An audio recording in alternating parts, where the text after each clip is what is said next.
अब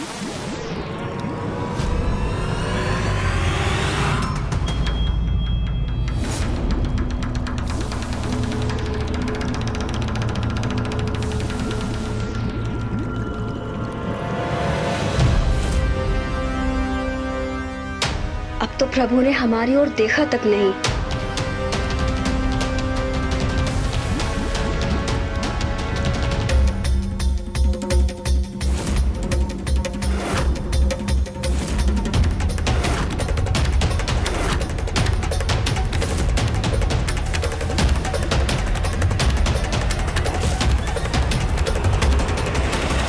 स्वामी, आप फलहार के समय बाहर कहाँ जा रहे हैं प्रभु?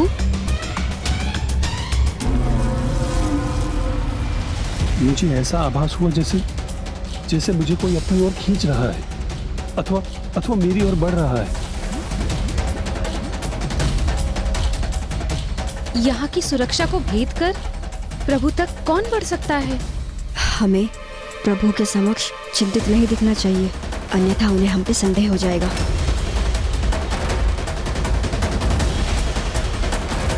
प्रभु, प्रभु, हम आ रहे थे ना प्रभु। आपको हमारे ही आने का आभास हो रहा होगा। वैसे भी हमारे और हमारे पुत्रों के अतिरिक्त आपका इस जगत में है ही कौन? आप व्यर्थ में ही चिंतित हो रहे हैं प्रभु।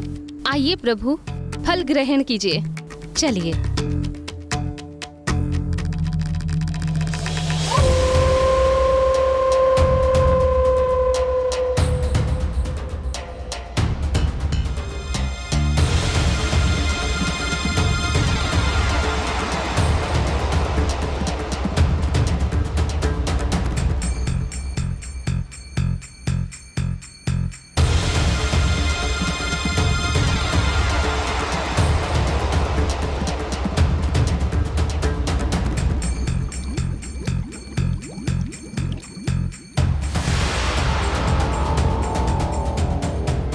प्रभु के इस चिंताजनक व्यवहार का तो एक ही कारण संभव है।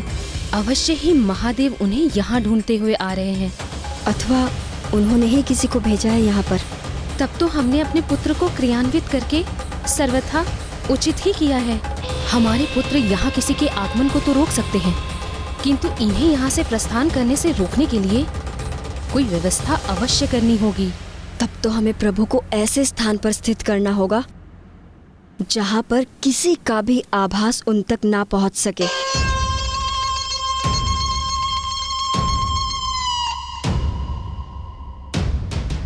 मुझे भवन के भीतर ही ऐसा एक स्थान ज्ञात है।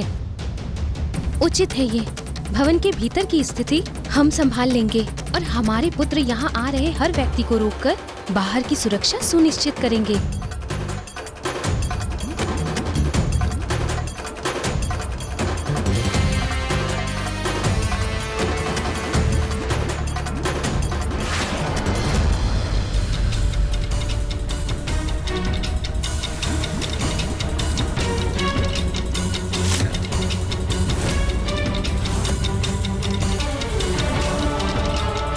स्वयं यहाँ आने का साहस नहीं किया महादेव ने, एक पशु को भेज दिया।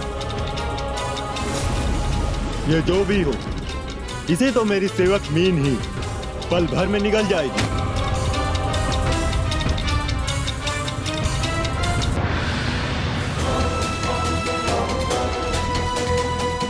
कदाचित मेरे श्री हरिनारायण तक पहुंचने का माध्यम यही अस्त्र है। इससे पूर्व कि ये लुप्त हो जाए, मुझे इसका पीछा कर इसके स्रोत तक शीघ्र पहुंचना होगा।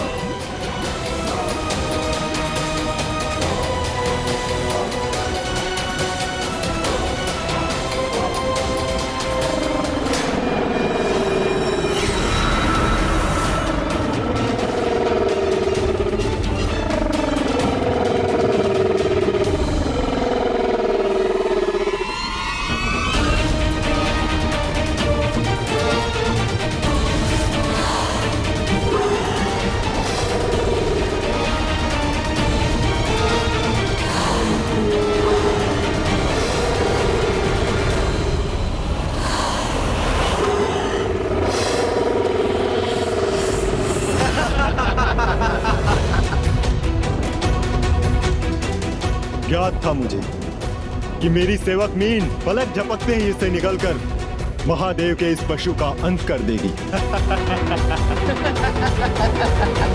चलिए भ्राताओं, अब हमें यहाँ स्थित रहने की कोई आवश्यकता नहीं। आओ हम चलकर अपनी माताओं को सूचित करें कि उनकी चिंता के कारण को हमने यहाँ पहुँचने से पूर्व ही मिटा दिया।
ये कैसा मायावी पशु है जिसने अपना आकार परिवर्तित कर बंदर के शक्तिशाली मीन का अंत कर दिया।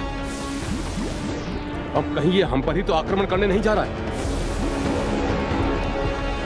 इस दुष्ट वृषभ ने मेरी सर्वाधिक प्रिय मीन का वध किया, जिसका दंड मैं अवश्य दूंगा इसे।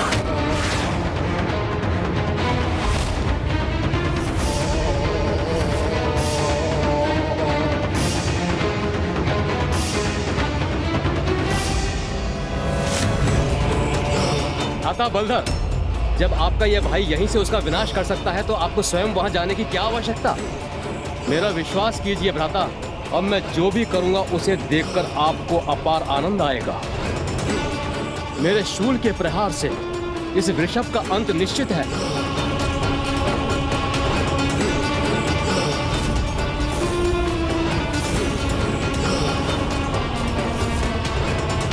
अपनी प्रथम पराजय के उपरांत भी उन विष्णु पुत्रों का विवेक जागृत नहीं हुआ और वो प्रभु शिव शंकर शंभु के अवतार से युद्ध करने के लिए प्रस्तुत हो गए। प्रभु के अवधूत अवतार के समय देवराज इंद्र के उदाहरण से ये सीख तो हम प्राप्त कर चुके हैं कि जिन्हें शक्ति और पद का अहंकार हो जाता है, वो उस अहंकार से भ्रमित होकर अपनी वास्तविकता भूल जाते हैं। हाँ गौरी पुत्र, किंतु एक वास्तविकता तो ये भी थी कि नारायण पुत्र शक्ति और साहस में किसी से हीन नहीं थे और उनकी माताओं से प्राप्त अस्त्रों के कारण उनकी शक्ति में और भी वृद्धि हो गई थी और अब वो उस शक्ति का प्रयोग प्रभु ऋषभ के विरुद्ध करने के लिए तत्पर थे।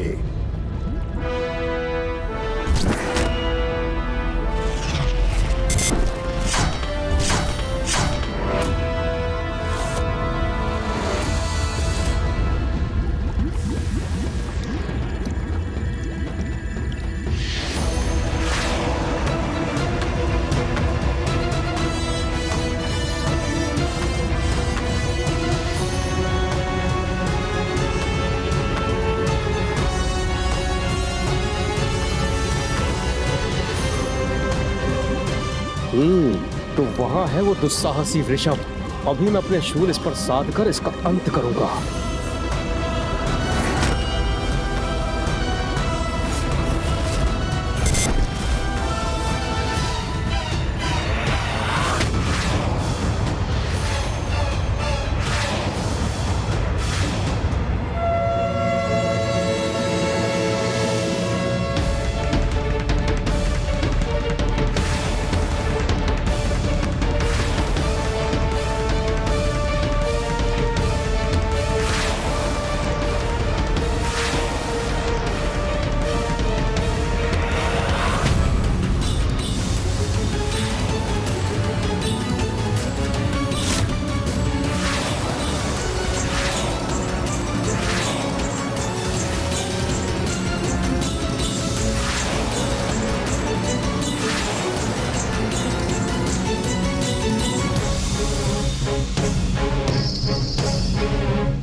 चिंता मत करो भ्राताओं, मेरे शूल उसके नेत्रों की दृष्टि को नष्ट कर देंगे और फिर वो कहीं भी जाने में असमर्थ होकर सागर तल पर गिरेगा। तब भ्राता बलधर, आप अपनी मीन के अंत का प्रतिशोध लेंगे।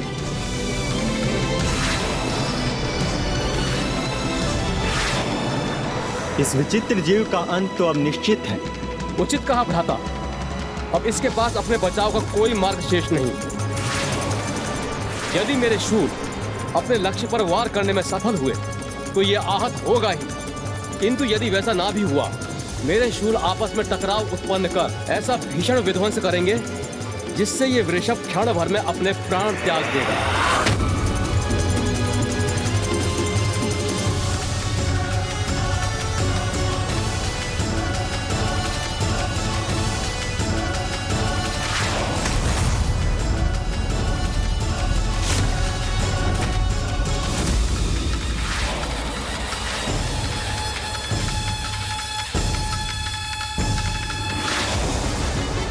विश्वास नहीं होता, मेरे दोनों शूल की दिशा परिवर्तित कर दी इस वृषभ ने।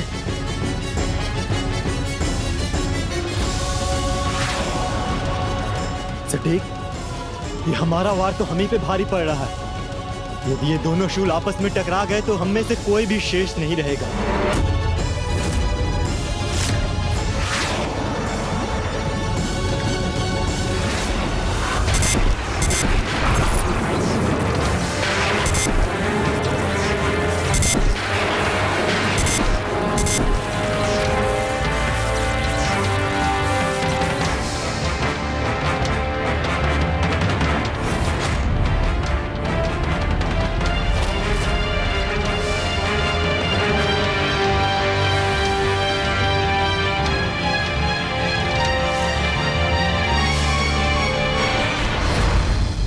तुमने तो कहा था मुझे प्रतिशोध प्राप्त होगा, आनंद आएगा, किंतु इस दृश्य से तो मैं तनिक भी आनंदित नहीं हुआ। अपितु मेरा क्रोध और बढ़ता जा रहा है।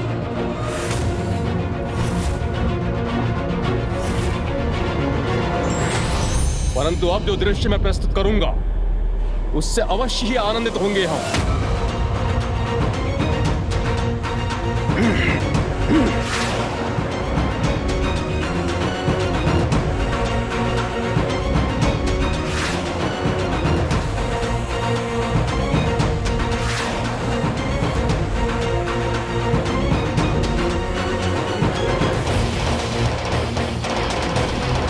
हे नारायण, मैं कहाँ जाऊं? मुझे उचित दिशा निर्देश दे प्रभु। अंतिम अस्त्र का चिन्ह तो लुप्त हो चुका है।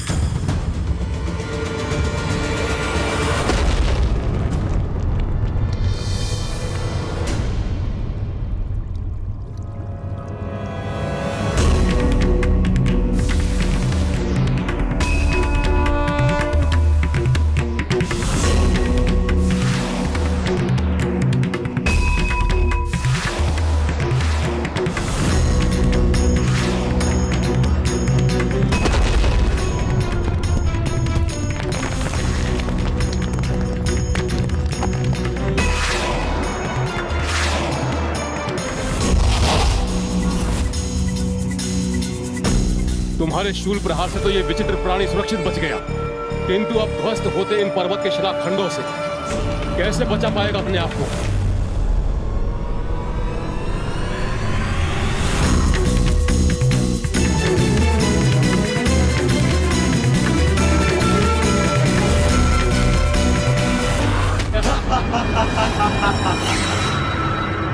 ये तो आपका अति उत्तम वार था भ्राता बलधर।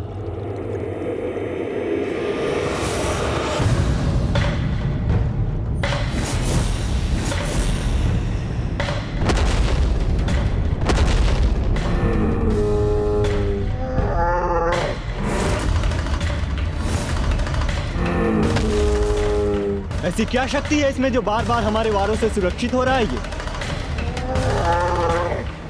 इसकी शक्ति तो जैसी भी हो, यहाँ कदापि नहीं पहुंच पाएगा।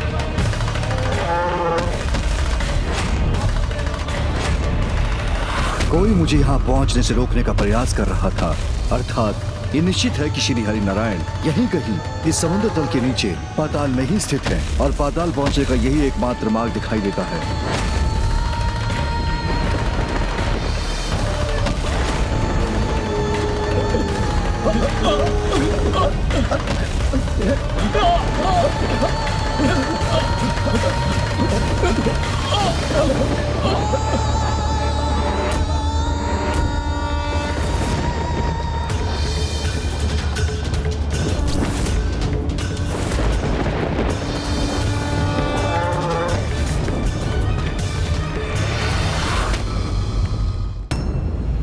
संकट निकट है, इसलिए हमें जो भी करना है शीघ्र ही करना होगा। यदि ये महादेव है जिनका आगमन यहाँ हो रहा है और यदि हमारे पुत्र उन्हें रोकने में असमर्थ हो गए तो उनकी मात्र एक झलक पाकर ही प्रभु श्री हरि नारायण को सारी स्मृति लौट आएगी। श्री हरि नारायण पुनः देवी लक्ष्मी के पास लौट जाएंगे और हम ऐसा कदापि नहीं होने दे सकते।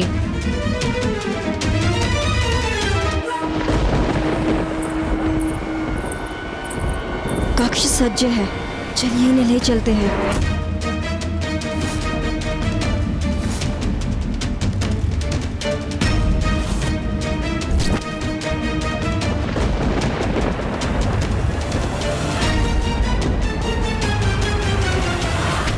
मुझे ऐसा आभास क्यों हो रहा है कि हम पर कोई आक्रमण करने का प्रयास कर रहा है? आप सर्वथा उचित कह रहे हैं प्रभु। कोई हमारे समुद्री पाताल पर आक्रमण करने के लिए तत्पर है।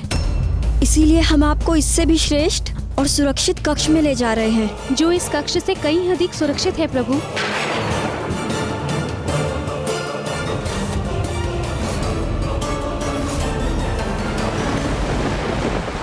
किंतु यदि कोई हम पर आक्रमण कर रहा है तो मुझे उसका सामना करना चाहिए। आपको ऐसा करने की आवश्यकता नहीं प्रभु।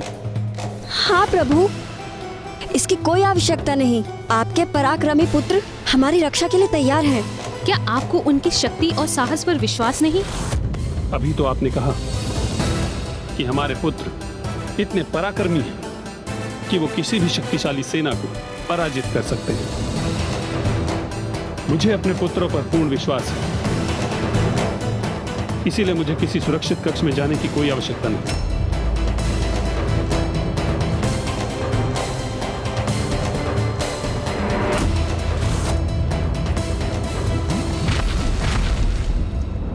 ये आपकी सुरक्षा के लिए नहीं है प्रभु, ये तो हमारे लिए अनिवार्य है।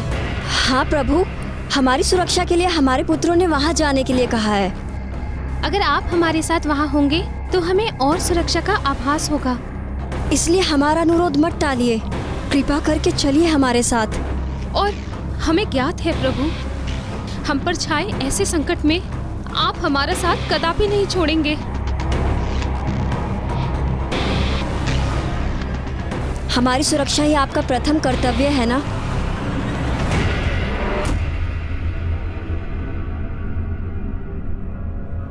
उचित है, आपकी सुरक्षा मेरा प्रथम दायित्व है।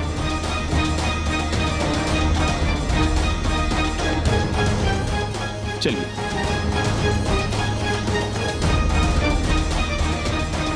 वो 500 रुपया तो प्रभु से वही करवा रही थी जो वो चाहती थी। जैसे मैंने पूर्व में भी कहा था, जो सभी के साथ छल करते हैं, अब पंच सुंदरियां उन्हीं को ही छल रही थीं। प्रभु की प्रत्येक लीला के पीछे कोई ना कोई कारण तो अवश्य होता है, और ये भी उनकी ही लीला का भाग होगा, जिससे संसार को कोई महान सीख प्राप्त हुई होगी। श्री हरि नारायण की लीला का तो ज्ञात नहीं, किंतु मेरे प्रभु शिव शंकर शंभू के पाताल गमन का समय अवश्य आ गया था।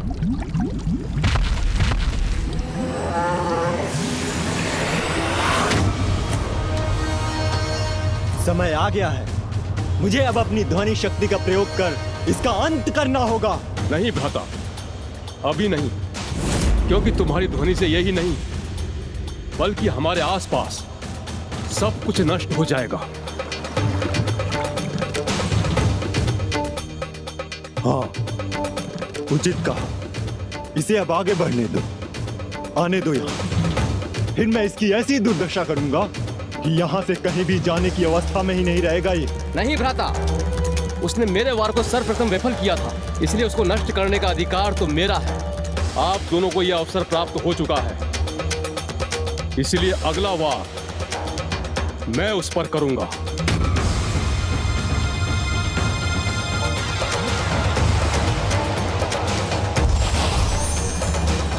मेरे पास एक अन्य सुझाव है। हम पांचों पाताल लोक के पांचों प्रवेश द्वारों में स्थित होंगे। फिर अपने आगमन हेतु ये विचित्र जीव जिस भी प्रवेश द्वार का चुनाव करेगा, हम में से जो भी वहां स्थित होगा वही उसका सामना कर उसका अंत करेगा।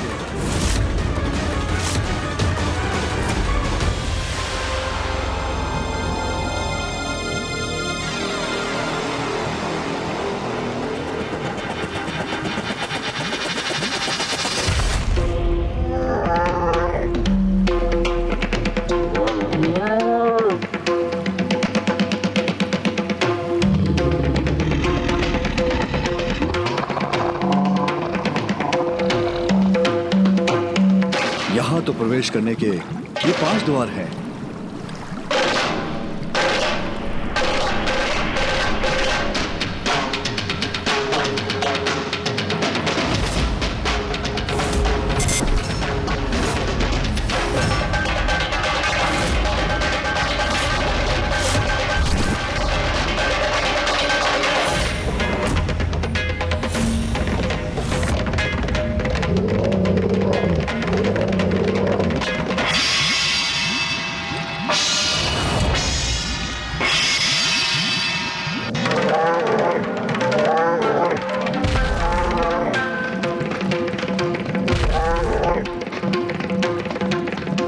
इनमें से किसी भी द्वार को भेदने के पूर्व मुझे ज्ञात करना चाहिए कि श्री हरि नारायण कहाँ स्थित है।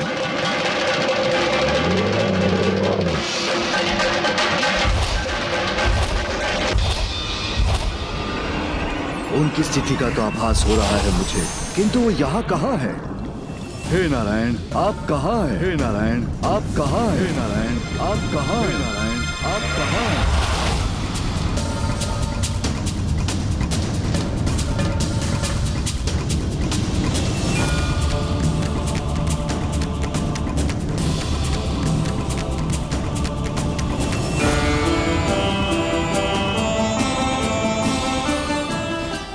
यहीं क्यों रुक गए प्रभु? वो गुप्त सुरक्षित कक्ष तो वहाँ है। हाँ, भवन के नीचे, उन सीढ़ियों के अत्यधिक नीचे के स्तर पर। वो मैं। स्वामी चलिए, आप पुनः क्यों रुक गए थे स्वामी? मुझे ऐसा आभास हुआ जैसे मुझे किसी ने पीछे से पुकारा हो। प्रभु, भवन के इस भाग में तो के पुत्रों के अतिरिक्त अन्य कोई भी प्रवेश नहीं कर सकता। फिर किसी का स्वर आप तक पहुंचने का तो प्रश्न ही नहीं उठता। और हम जिस नवीन कक्ष में प्रवेश कर रहे हैं प्रभु, वहाँ तो वायु का कण भी हमारी अनुमति से ही प्रवेश कर सकता है। वहाँ किसी भी प्रकार की भारी ध्वनि आप तक नहीं पहुँचेगी, इसलिए आपके अशांत होने का कोई भी कारण शेष ही नहीं रहेगा। किंतु जब हमारे पुत्रों ने हम पर छाए संकट को समाप्त कर ही दिया है और ये भवन का भी कंपित होना समाप्त हो गया है, तो हमें किसी सुरक्षित कक्ष में जाने की आवश्यकता ही क्या है? किंतु हम तब तक तो पूर्ण रूप से निश्चिंत नहीं हो सकते ना प्रभु, जब तक हमारे पुत्र स्वयं आकर हमें आश्वस्त न कर दे। हाँ प्रभु। और कुछ समय से आप भी अधीर हो रहे हैं। वो एकदम शांत कक्ष है, जहाँ कोई भी बाहरी ध्वनि भीतर नहीं पहुँच सकती। आपका मन भी शांत हो जाएगा। चलिए प्रभु, हम वही चलते हैं। कदाचित यही उचित रहेगा। चलिए।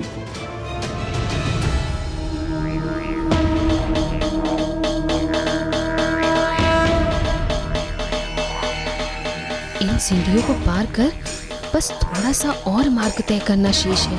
फिर एक बार हम सभी प्रकार से सुरक्षित उस कक्ष में पहुंच गए तो किसी का स्वर तो क्या, किसी के होने का आभास भी नहीं पहुंच सकेगा वहां, क्योंकि उस कक्ष की रचना ही कुछ इस प्रकार से हुई है।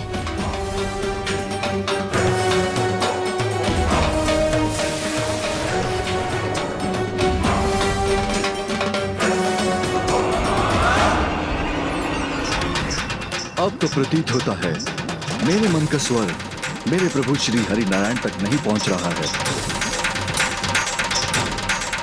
कैसे ढूंढूं प्रभु श्री हरि नारायण को? किंतु इतना तो निश्चित है, नारायण इस भवन के भीतर ही है, किंतु कहां? उसका उत्तर भी इसके भीतर ही छुपा है। अब ये आगंतुक पशु जिस भी द्वार से प्रवेश करने का प्रयास करेगा, वहीं पर इसका अंत भी होगा।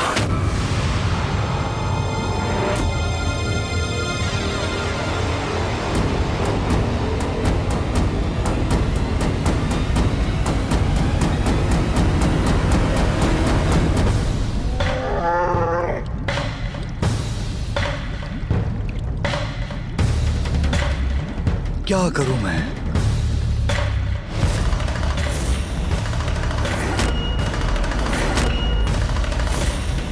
महादेव, मेरे डमरू का नाद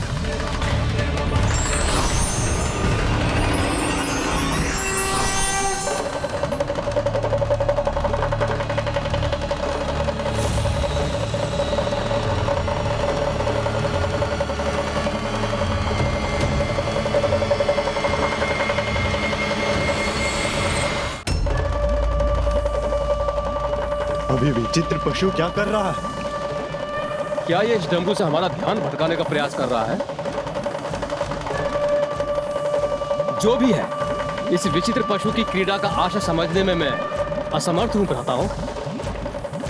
मेरे डमरू की ध्वनि शीघ्र श्री हरि नारायण तक पहुंचेगी और वो स्वयं उत्तर देकर मुझे संकेत देंगे कि वो कहां है।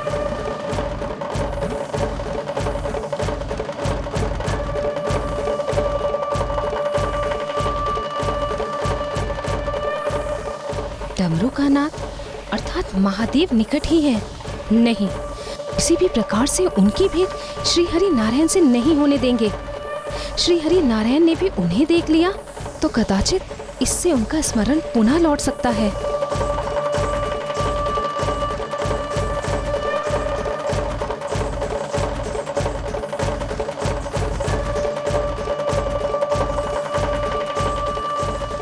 प्रभु, ये विचित्र नाद तो हमें भयभीत कर रहा है।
कैसा विचित्र नाद उत्पन्न कर रहा है इसका डमरू?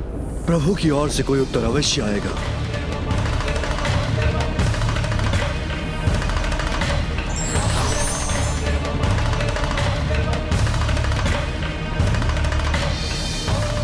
मेरे डमरू द्वारा उत्पन्न ध्वनि तरंगों को लौटने पर विवश होना पड़ा, अर्थात नारायण के श्रवण के पूर्व ही बाधित हो गया मेरे डमरू का नाद। किंतु मुझे नारायण के निकट पहुंचने से कोई नहीं रोक सकता।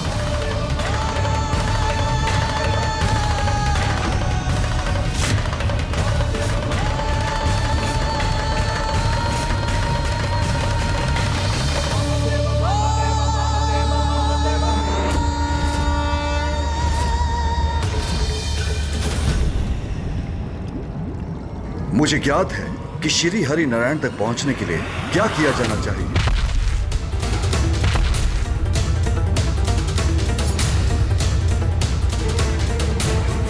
ये विचित्र पशु उत्तेजित हो रहा है, अर्थात हम सभी भ्राताओं को और अधिक सावधान हो जाना चाहिए।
प्रेम और भक्ति का दमन अधिक समय तक नहीं किया जा सकता। एक समय के पश्चात वो हर स्थिति में प्रकट होकर ही रहता है।